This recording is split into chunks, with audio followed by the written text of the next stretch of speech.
Welcome to the Manx Theatre Podcast. Come on to the theatre! Hello, Happy New Year and welcome back to episode 29 and the first of 2022 of the Manx Theatre Podcast with me, Neil Callin. Thank you to everyone who's listened to our previous episodes. If you're brand new to the podcast, welcome along and thanks for joining us. In this podcast, we like to try and keep you up to date with what's going on in theatre on the Isle of Man and to chat to the cast and creatives of upcoming shows to find out a little bit more about the shows and the people behind them. Sadly, since our last episode, we've learned of the death of another big name in Manx theatre over the Christmas period. Like Jean Webb and Carol Clark, who we also lost last year, Olga Gray was a former president of MADFA. She was an integral part of organising the Easter Festival of Plays, supporting many UK teams, accommodating adjudicators in her home and lending teams furniture and props. Olga was a member of the Legion Players and in 2008 was asked by MADFA to set up a drama group for people with learning difficulties. She did this with the charity Gateway, and Gateway Drama has been running ever since. Now supported by the DCU and usually giving 2 productions a year. This, amongst countless other things, includes tireless fundraising for breast cancer research, is an admirable legacy that Olga leaves behind. And while she'll be missed, her work in local theatre will be remembered for a very long time. Coming up on this week's podcast. I'm joined by 3 members of the cast and creative team behind the Douglas Choral Union's upcoming production of The Hunchback of Notre Dame. We'll find out a little more about the show, and maybe find out how well they know the show. You can still listen to all of our previous episodes through all of the usual podcast outlets and at manxradio.com/podcasts. Whilst you're there, make sure to subscribe, give us a like, rate, and leave a little review and share with all your friends. Okay, we're sitting here in January, and it's the perfect time to have a quick look back over 2021 and look forward to what 2022 has to offer. So, 2021 started with a lockdown in January, and then another in March, forcing a delay to the DCU's production of Shrek the Musical.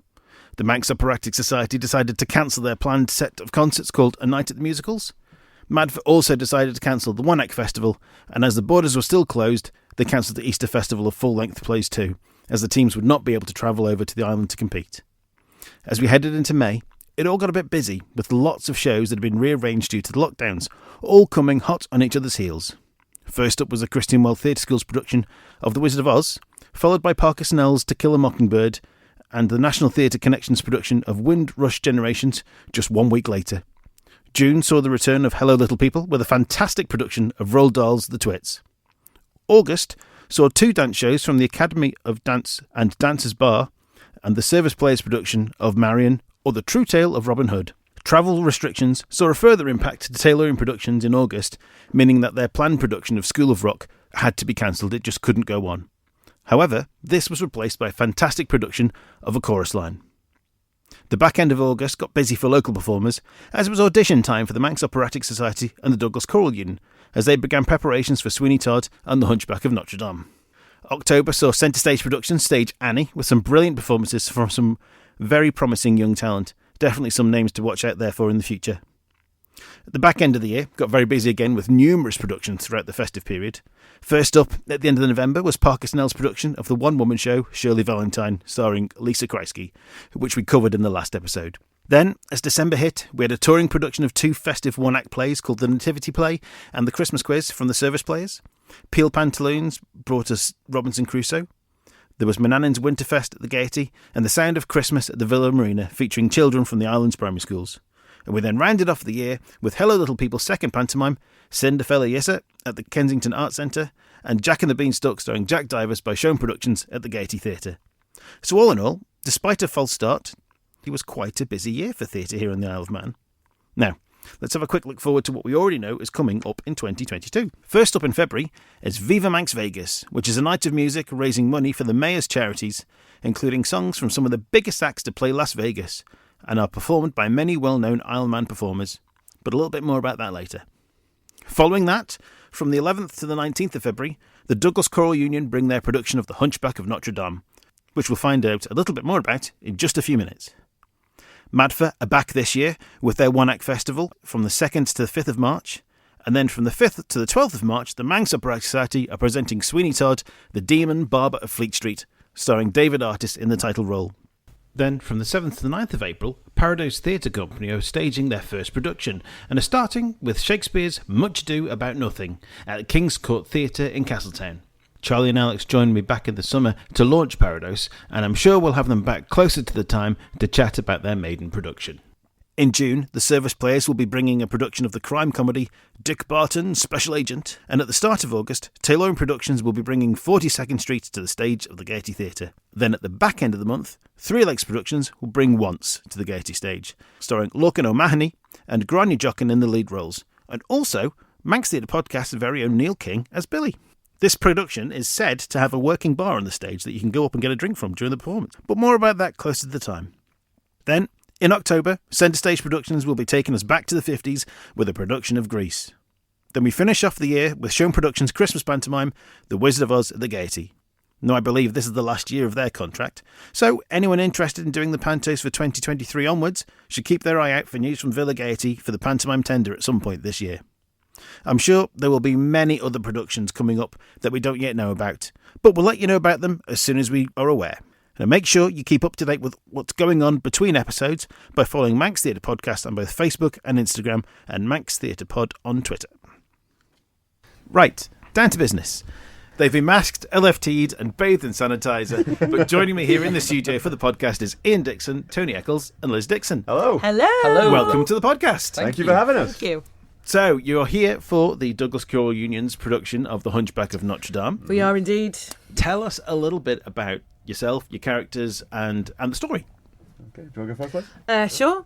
I'm Liz Dixon. I'm the musical director this year. I wave my arms around at rehearsals. That's pretty much my job. Tony, Iain, would you like to go next? I'm playing Don Claude Frollo, who's the villain of the piece. Yeah, much more complex villain than in our Disney version, but still very enjoyable to play. Yeah.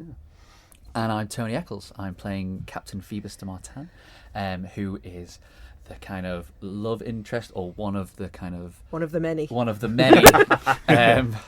love, what do we say, love rhomboid, love triangle thing that's been going on around, obviously, the amazing Esmeralda. And so Phoebus is kind of like a soldier. He's been at the front. He's got a lot of issues going on, but he's moved to Cushy, Paris, and got a new job looking after the cathedral, and thus meets Esmeralda and sparks fly. So the love rhombus begins. Indeed. So for those people who've not actually seen or the show or have seen the Disney film, for instance, can you tell us a little bit about the story, about what kind of goes on? Well, it also revolves around the Hunchback, who is a young man who often referred to as a creature who has certain disfigurements to his physical character. And it's kind of quite topical, really, because basically the whole story is how people respond and react to him. Very much like Don't Judge a Book by its cover. You know, there's a scene where he is revealed to the villagers, and there's like gasps, and and they treat him a certain way because of his physical disfigurement, and it's the development of that character through those sort of perceptions of him. Yeah, it's all about the dichotomy, really, isn't it, of public perception versus inner truth. Mm-hmm. So there's quite a few scenes where the Hunchback is on his own in the bell tower, and he speaks to his friends, the saints and the gargoyles, and they come to life when he's there, and you see a completely different side to him. So musically we've tried to do that, and Dave, the director, has tried to sort of create some sort of different character when he's there on his own, and then that's when you see his actual true self, and compared to what he is when he goes out in the people. So Quasimodo, then, played by Jonathan Slight and understudied by Liam Bean. Yeah. So he obviously then lives up in the bell tower of Notre Dame, but he is tempted away from the bell tower for Topsy-Turvy Day. Yeah, for the Feast of Fools. Yes, very much so. Very much so. I can't... Go on. Oh, go on. I was just trying to say, I can't quite remember why he goes down. I think he's always wanted to go. I think it's the fact that he's been locked in a bell tower all his life. Yeah. He keeps I getting think that's told probably by me. Yeah, by you. Probably He quite gets told by me, simple as one day you can go out, but he never gets to go out. And probably mentions that this is the last time the Feast of Fools is going to happen. Yes, yes, that's right. That's So he's like, right. well, if it's not this year, I can never go. Glad you're remembering the story of the show. Yeah. That happens. And then obviously when he goes down, he sees all this colour, and he's really not used to the colour and the noise, the people, colour, noise, and people, social, imagination. and everything. Yeah. And so then that's when he is dazzled by the beautiful Esmeralda, Leah Carter, Vic Wilde, and that's sort of sparks fly there as well. Unfortunately, different kind of love. It's a different kind of love. Yeah, she is the only person that ever treats him like a person, like a normal human being with any kind of genuine friendliness and decency. Yeah, and it starts quite quickly, doesn't it? Because he comes down, the villagers all make this horrible spectacle of themselves, like treating him abominably, and she comes in and stops. Yeah. It starts off as a joke, oh, he's ugly, and then they realise, oh my god, that is actually his face. Yeah. And it very quickly turns into an angry mob. Yeah, very much so. Which she puts a stop to. Yeah, definitely. So she's like the hero at that point. Yeah. I think that's like, There's- oh, my hero. There's a lot of that kind of the different aspects of love that surround kind of Yeah, Esmeralda. very much So so. you've got your kind of very obsessive Obsessive, pure passion love from Frollo. from Frollo. You've got the, I think, more kind of just physical attraction, but then also we actually get to know each other from Phoebus and Esmeralda, and then you've got that kind of just nurturing Yeah, quality. it's like a motherly love from Esmeralda and it's Quasi, this, isn't it? just someone who actually cares for him Yeah. Because he's never without experienced any anything agenda like that. and exactly. Yeah. He's not experienced what's it called, unconditional love at all. Yeah. Apart from Certainly what not from Frollo me. gives him, but I don't think that was ever been unconditional. So this comes then as part of Disney theatricals arm of things. So is this an expansion then of the 90s cartoon that they probably, well, certainly people of our generation will know and remember a lot. Yeah, I mean it's the same. It's obviously the same story really as the Disney version, but I think they have used quite a lot. You were saying, but you about the novel. They've used quite a lot of the novel and Yes. sort of tried to feed a lot more of the story into it. Expanded it a bit more, yeah. They have gone into a lot more detail about why Frollo is the way he is. So you don't like him very much, but you at least understand where. Yeah, you can see Where he's where coming from, this hatred of gypsies and everything like that has come from. You can understand why his passion and, in his own mind, love for Esmeralda twists him the way it does. Yeah. Because of how many conflicting emotions are just firing through him at that point, and it just turns this a lovely positive emotion into something dark and twisted and horrendous. And but you can kind of understand where it comes from, even if you don't agree with it. Yeah. And there are some more kind of aesthetic kind of changes to, for example, my character, Captain Phoebus de Martin. If you know the animation, he is like a huge hunk of a man, gold armour, flowing blonde locks, blonde goatee. It's how we all imagine you, Tony. Yeah. For those of you who don't Tony don't as he know what I sees look himself. like, do not be expecting this when you come to see the show. 6 foot. Yeah. 5 foot. Yeah, 5 for nothing. So he's a very different kind of character. So they have made certain changes to certain characters or to the story to kind of just, I don't know, kind of give it a bit more texture and a bit more kind of realistic. more of a real Does person. it make it a bit more real? A bit Yeah. bit more absolutely. It kind of reality, takes the Grounds Disney it out more, of yeah. it, really, Yeah. doesn't it? He's not a Disney prince. That's No. not what No, Phoebus not at would all. be. He's a real soldier. Yeah, exactly. And I So- think you could come away from watching Hunchback and think, actually, this could be quite easily be an actual real story, and Yeah. I think that's the point, isn't it? Yeah. Also, again, for the people who are coming to see the show, biggest disappointment for me was there's no actual goat Oh. in the show. So for those of you who are Turn around. expecting a goat on stage, I'm sorry to say there will not be a goat. With Or an old man who with gets locked in a earrings, cage. with hoop earrings. Yeah, I mean, yeah. there is quite often a reason for not having livestock. I mean, I'm wearing my Jesus Christ Superstar hoodie. I mean, there No was a donkey. donkeys. We don't Yes. talk about the No donkey. We don't donkeys. talk about the donkey. I do. Yeah. So from Shrek, yes. All right, so there might not be a goat, but there are the saints, and we've got some gargoyles. Yeah, Yep. we do.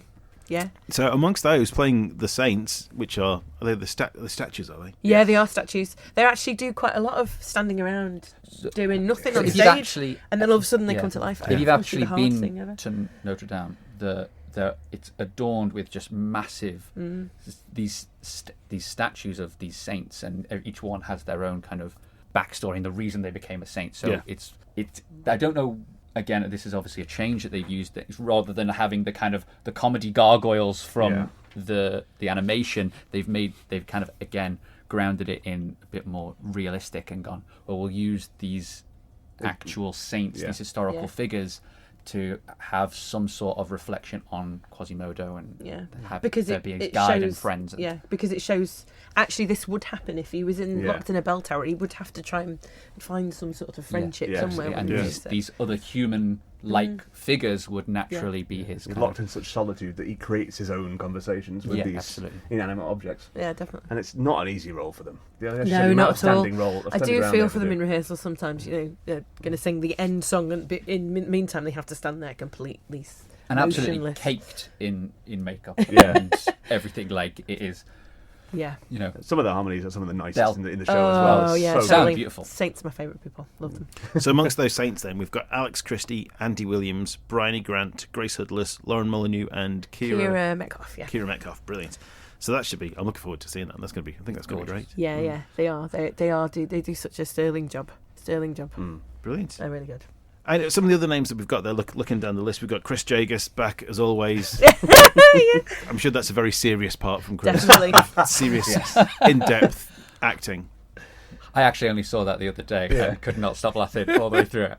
Because it's also such a different vibe to the rest of the show. Yeah. Because obviously it can be quite a dark show and there are moments of light and everything. But then during Chris's scene, it's just completely different. It is so funny. Yeah. It's great. He's playing the King Louis. King Louis, And the of all of the roles in the show, it's the only one he could have done. It's the only role that Chris could play as Chris. Yeah, totally. Yeah, and he Jagus is up very well, doesn't he? Yeah, very much so. And then we've got Mark Doherty as, I'm just going to say the Harlequin, because nobody got trying to pronounce that surname. We call him Clopin Trulyfoo. Yes, and that's kind of a role that was made for Dockers as well, really, isn't it? He's very much like like you say, the Harlequin, the sort of he's in control of all the gypsies and very flamboyant. Yeah, that's he's the word. King of the gypsies. I'm sure in his own mind he is the hero of the piece. Very much a character. But, very much. He's a good character. If you've ever seen Dockers on stage before, you know exactly what you're getting with Clopin. And there are several other parts in there as well. There's Michael Bonner as Saint Aphrodisias. Saint Aphrodisias, yeah. Yes. We've also got Peter Shimon as Frederick Charles. Yes. Or Charles. He was his best friend. My young friend Frederick. Yes. Oh, we have an absolute ball. Is he like your Lafru? Pardon? Is he like your Lafru? Oh, totally. And the pair of them off stage are exactly like that. Let's do that. Let's play it like. Let's play it like Lafru. Yeah. Then we've got Kelly Firth as Florica. Mm-hmm. Yes. Ben Gale playing Jihan Frollo. Yes. Yeah. Brother. Frollo's brother. Ooh. Yeah. Yes. And Gary Corkle as Father Dupin. Yeah. And Hazel Thomas as the Madame. Yeah, very much so. And I think it's every time Hazel's first show as well. I think it is, yeah. So she's so funny. Yeah, she's really, really good. She does steal the scene. Steals the scene. Brilliant. Yeah, totally. He's just like, much yes, to my she's chagrin. the Madame. So Ian's trying to be all serious and like, we're gonna burn it, and she's like, oh really? And it's a scene where literally all the cast are on stage, and she comes in, steals it every time. Totally. Yeah, brilliant. Totally. Looking forward to seeing that. She has one scene. One scene, and it's mine. Yeah. I think though, if you look through the cast list, we've got a pretty stellar cast this year. We've I have got said lots before, of yeah. lots of like people who've done lots of shows before, really experienced, a really, really solid cast. I don't think there's anyone in this show I can think of that couldn't. Who's the weak link almost? Who couldn't do a principal role in their own regard. We've got a really, really good, strong cast this year, which makes it better when you have so many mixed still the show, or lots of people off with COVID. And the congregation or the choir there's lots of well-known names within the DCU from many years as well, isn't there? So. Yeah, totally. Well, having the choir is just a whole other entity that just lifts everything. First of all, they sound incredible. They really do. And so they actually will be on stage the whole time during the show. And it's funny because we've obviously been kind of working on things separately as we piece it all together. And any time the choir get added, it's like a mini Stitz probe. Yeah. Like it's like, ooh, this sounds good, and then we're like, ooh, and then we're going to add the band, ooh, and it's going up in these levels, and it kind of lifts everyone. I know me personally, anytime they're there, it's like having a little audience in there as well, because they're going to be sat on stage the whole time. Yeah. So knowing that they're going to be there, it kind of just gives you that little. Okay, I kind of have to have to do this right You have to now. not Right, giggle. Stop messing around. Yeah, no giggling. Yeah. And as Tony says, it changes the game at times. I mean, when I'm singing Hellfire, Yeah. just adding the choir to that Oh. alone is just... It's just another level, isn't it? yeah. I think the thing it was quite tricky because you've basically got two casts going on. You've got Yeah. your choir and you've got your cast. But as Tony said, up until Christmas, we've been quite separate because the choir have got an awful lot to learn. They sing in Latin most of the time, Right. and some of the harmonies are just excruciatingly difficult. And then we've got the cast who are working on their lines and their dialogue, and they've got scenes and they've got dancing, and they've got to learn their stuff. And it's only really recently, and from now on, really, that the choir and the cast are going to be together. So the choir have got this whole, wow, look what's going on stage. Yes, they won't have seen what's going on. And No, we're all not at going, all. wow, you sound my word, amazing. they sound Oh, amazing, Mutual yeah. appreciation. Yeah, totally. All over the So place. by the time we get on stage, we'll be all like bosom buddies all together, a big, absolutely. long, tight-knit One group. big happy family. One big There it family, is. yeah. Every DCU show ends that way. No, man. it does. It does. You're listening to the Manx Theatre Podcast. Right, so this then is the second show in a row that the DCU have done with an all-Ireland-based production team. Yay! Yay! Because obviously, for many, many years, the DCU have brought in a professional director and a musical director from the UK or elsewhere to set the show and to sort of lay the groundwork for all the music. And then it gets handed over to yourself and Yay. the assistant director to put you through the paces of rehearsals, and you have the long, hard job of all of the note bashing along with the fantastic Karen Corkle. Oh, yeah, couldn't do without her. We love her. Absolutely lovely woman. Get But this time, Get what's it, Yeah, what's it it was can. Karen. yes, I hope to see you this week. bring cakes. Brownie. Always. Cooking baking yeah. for 10 days. It's been quite weird. Stop talking about cakes. You. Making me hungry, man. Yeah, it's been quite weird actually. Me and Dorsey doing it for the past 2 years. Like you say, for a long time we've had people coming over to do the job, but I've been assistant MD for 12 years, I think now. So it was only a matter of time. Yeah. We're very proud of it as well. Yeah, I'm quite proud of myself actually. I'm should be. surprised I managed to do it, to be honest. I mean, But it was getting me annoyed because I was doing all of the work most of the time, and the MD had come over sort of at the last minute and sort of take over, and I go, oh, actually, listen, I probably could do this better than I think. I think it was just self-doubt, I think. It must be a bit of an anticlimax as well, to do all that work and effort Yeah. and then just have to step back and... Yeah, and I think I found that the first few shows, the first one I assistant MD'd was Beauty and the Beast, which is 2010, I think, 2009, something like that. And I didn't go on stage, so I was doing the music, Alan Menken again, absolutely amazing music, and I was really getting into it. And then the MD comes over and gets to conduct it, and I'm just sat in the audience or backstage every night going, oh, I really want to I really want to sing this, I really want to conduct it or something. I'm just conducting to my own little self at the back of the theatre, you know. I mean, I have to Like say a that last year watching Shrek, one of the highlights for me, with obviously the obvious exceptions of Ian's Shrek and Jonathan's Donkey, was watching you down in the pit, boogieing away, swinging the baton. I know, it's really bad. Do you know, I think I probably lost about a stone every night. Well, I'd like to hope so anyway. I was loving life down in that pit, wearing trainers so that I could have a bit more bounce to my boogieing.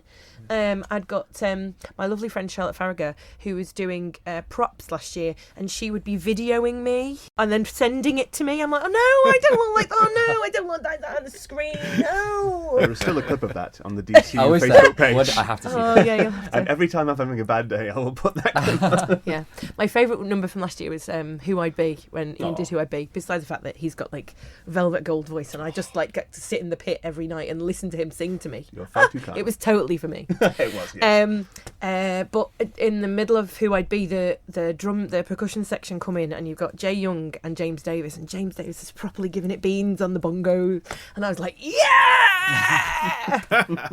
That was my go-to moment. I was like, yeah, I'm loving life. Anyway, back to this year's show. Oh yeah, back to this year's show.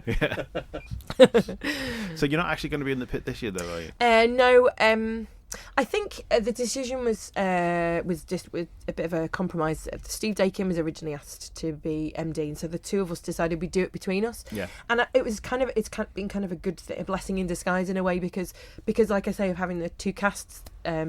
it would be actually an incredible amount of work for one person to be doing the cast, the onstage cast, and the choir as well. So Steve's taken the choir, and I've taken the cast, and it's at the point now where we're just trying to mix the two together. So it will be Steve Dakin who is conducting, and I'm actually going in the choir.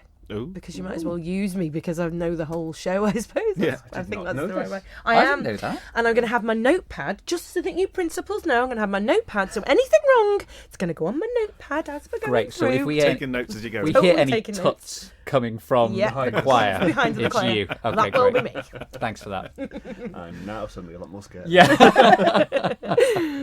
So you've not always been musical director, assistant musical director. You've been no stranger to the stage many times with the DCU. Yeah. How did you get started yourself? What was it that first got you onto stage? Well, I think it was 2002. I went to see Oliver, DCU's Oliver, at the Gaiety, and absolutely loved it. And came out thinking, I think I could do that. And I didn't have a specific hobby necessarily at the time, and I was sort of thinking maybe I needed to get myself a life, and then spoke to a guy called Lindsay Reardon, who was a teacher at the time, and I'd seen him in Oliver, and because I knew him, I was chatting to him about it. He was, come down to rehearsal. So we're doing Fiddler on the Roof next. So I'd not really heard of the show before. Because you went to QE2, didn't you? I did, yeah. As did I. And he was my year 7 science teacher. Yeah, that's right. That's where I knew him from. So when I went down to this first rehearsal of Fiddler on the Roof, expecting Lindsay to meet me at the door, but when I walked in, Lindsay wasn't there that night. I was like, oh God, I don't know anybody. So I just sat down, was thrust a book, sing this kind of thing. And then Leanne, Paradise / Kane, came and sat next to me, and she was just so lovely. I was like, oh God, there's so lovely people here. But from that first rehearsal, I just absolutely fell in love. And then, so Fiddler on the Roof, 2004 was my first show. Yeah. Tradition! See, I even remember my first move. It's ingrained in my brain. You realise when you run the radio and they can't see that. Yeah, sorry. Hashtag arms up. I mean, it's the same. I can remember the first line from a panto I did in 1994. Yeah. I can remember what my wife asked me to do before I left the house this morning. So that was my first theatre experience, really. And then I just, when you suddenly find a group of people that you're like, whoa, these are my people. Yeah. This is where I should have been for a long time. Yeah, and the girls within the DCU, there's a great bunch of girls there that are they're there for every show, aren't they? Yeah, we are forever friends, definitely. Yeah. And it's crazy because I got married the year before Fiddler on the Roof, and now these are my best friends in the world. And I go, oh God, they don't even know what my maiden name was. They weren't even at my wedding. Why is this? Because they're my best people in the whole wide world. Yeah. Right back at you. Yeah. Counting in as one of the girls then, yeah? Yeah. Yeah, totally. Oh, yeah. Yeah.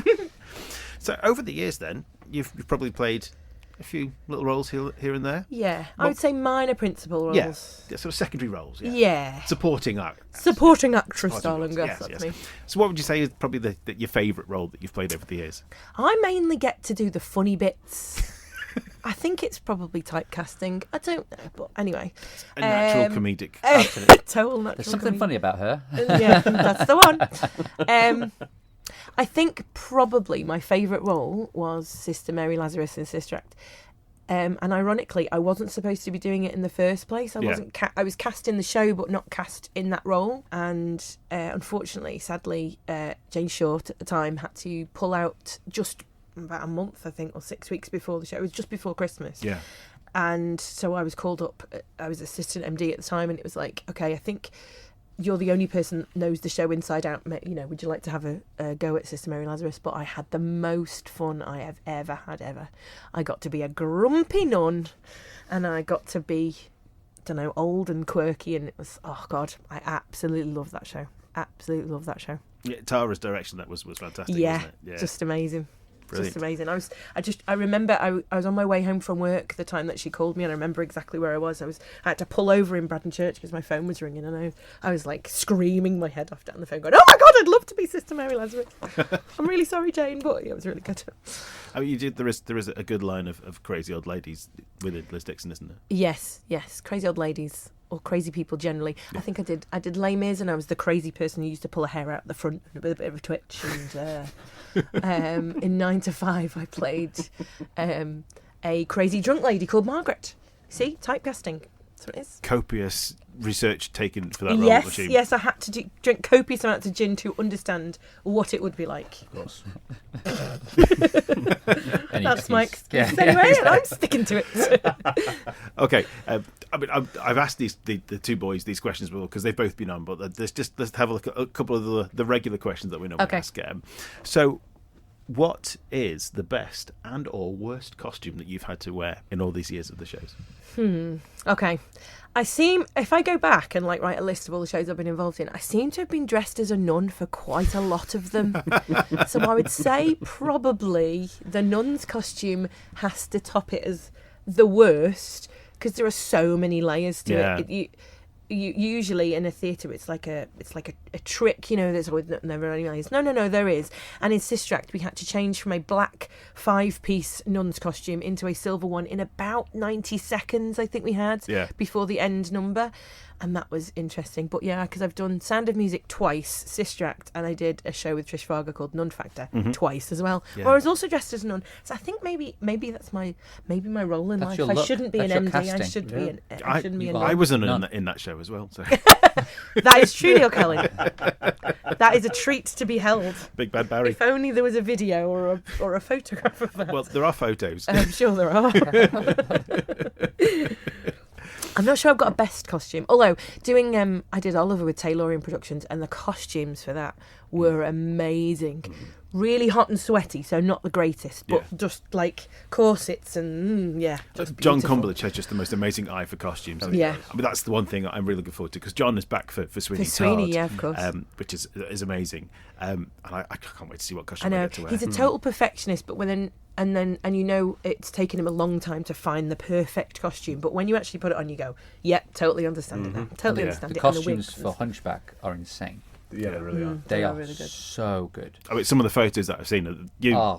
I've got a metal arm. Oh. I know. I'm like the Winter Soldier. Yeah. Absolutely Cold geeking armor, out. Tony. It's a metal arm, and that's what I'm sticking to. Yeah, but there's bits where we have to multi-roll and stuff and do bits of kind of things, and it's going to be interesting because I'll be the one clanking around with one big metal arm. No, don't look at it. You're just going to wear it not even at the show as well. I'm taking it home. Yeah.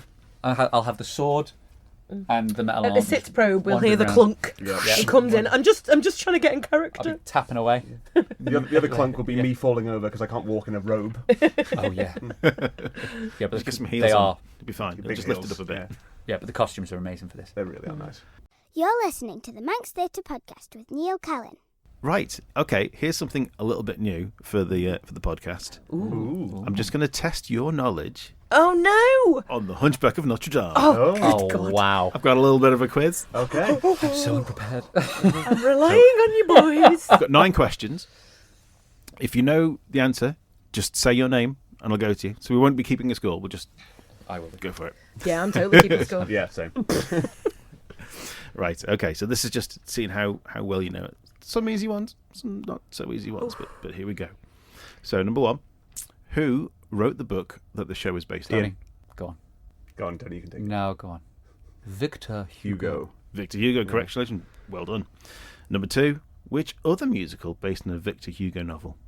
Iain. Les Miserables. Yeah. Boom. Yeah. Liz is like, really? Come on, Liz. Okay, here's another easy one. Who wrote the music and lyrics? Alan Menken. You didn't And, say No, your name. Liz.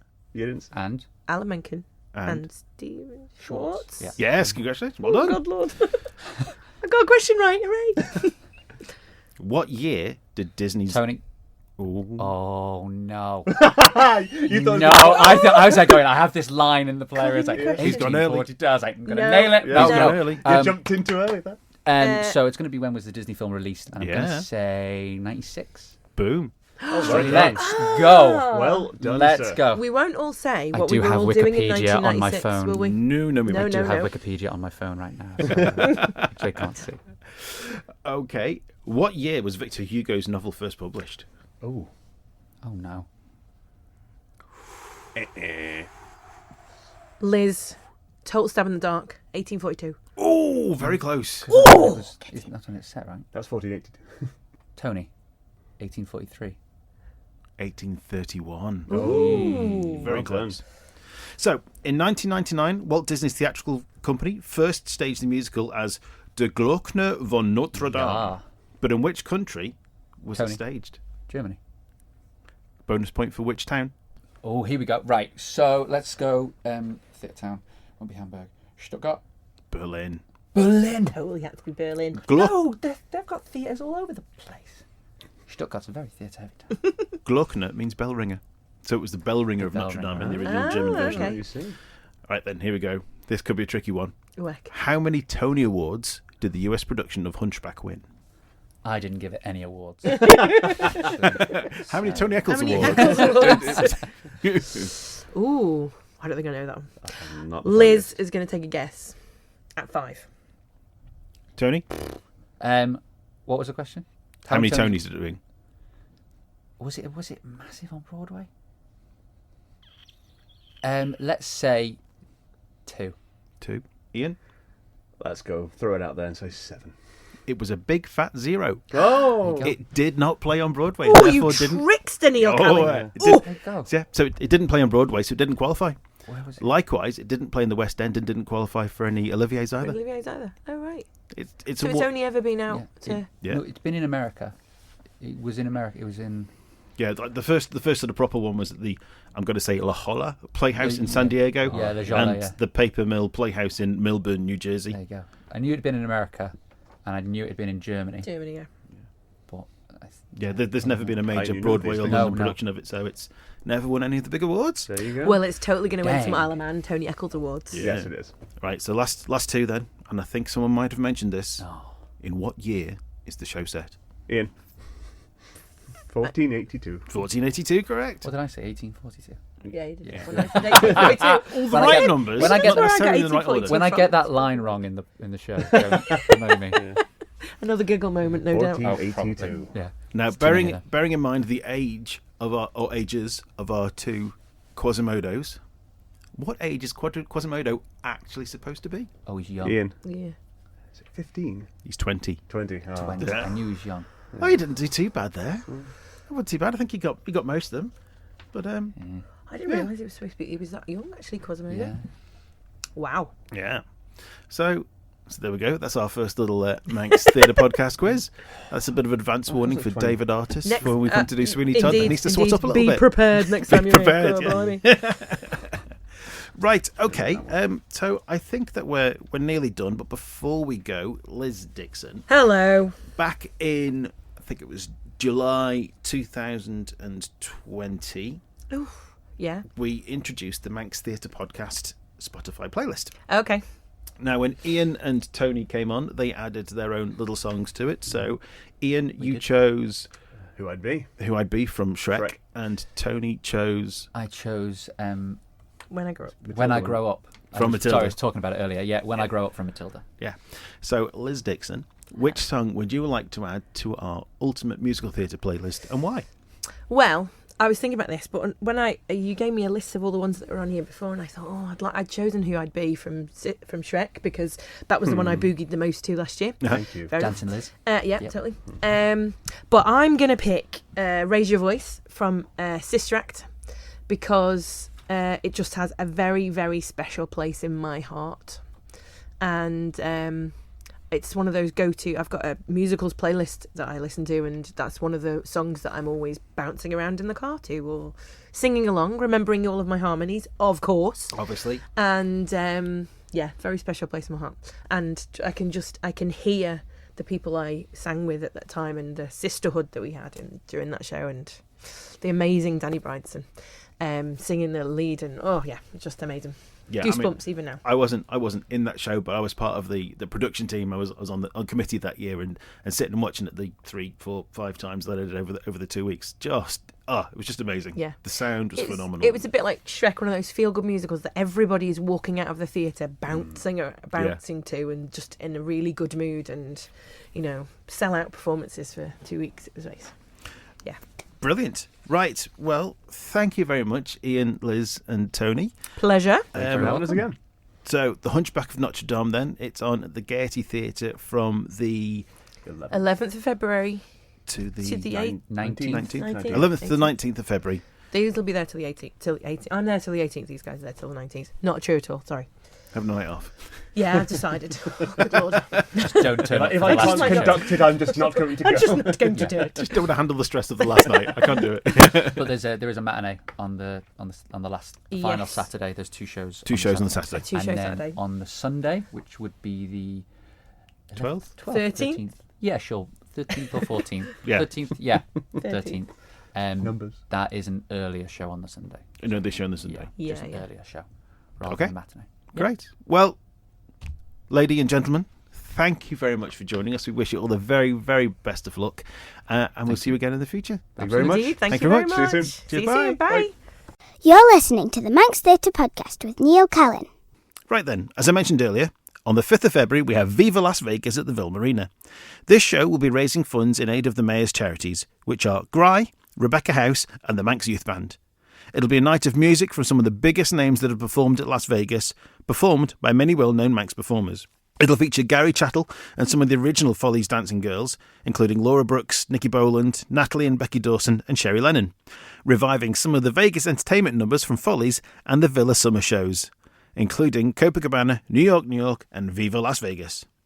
So far, the quite substantial list of confirmed performers includes Emma Callin, Jack Divers, Joey Wilde, Vic Wilde, Georgia Maddox, Damien Neal, who is currently on tour with Les Mis, Alex and Catherine Toohey, Mark Doherty, Jonathan Slight, Tony Eccles, Kate and David Cowley, Mike Bonner, Liam Bean, Alice Quayle, Giles the Magician, and the Trinity Irish Dancers, who will be joined by Sonia Callan and Dot Tilbury in a tribute to Riverdance. Or maybe that's Liverdance, as the case might be. Anyway, I'm sure it's going to be a fantastic night. If we can catch up with Colette for a chat before the concert, we'll certainly do so and bring that to you in a future episode. So, with that, we bring episode 29 to a close. Thanks once again to Iain, Tony and Liz for joining me on the podcast, and we wish them all the very best for the Hunchback of Notre Dame from the 11th to the 19th of February at the Gaiety. Make sure you get your tickets now if you haven't done so already. Remember to like and follow our social media pages to get notifications of upcoming episodes and events. Don't forget to check out our Spotify playlist by searching for Manx Theatre Podcast under playlists. If you have any events that you'd like us to talk about or promote in a future episode, you can contact us through our social media accounts or by email to manxtheatrepodcast@gmail.com. All that remains is to say thanks for listening, and I hope you join me again next time on the Manx Theatre Podcast. I've been Neil Callin. Goodbye. The Manx Theatre Podcast, taking a look behind the scenes of Manx Theatre. And have the art, men actors alive, for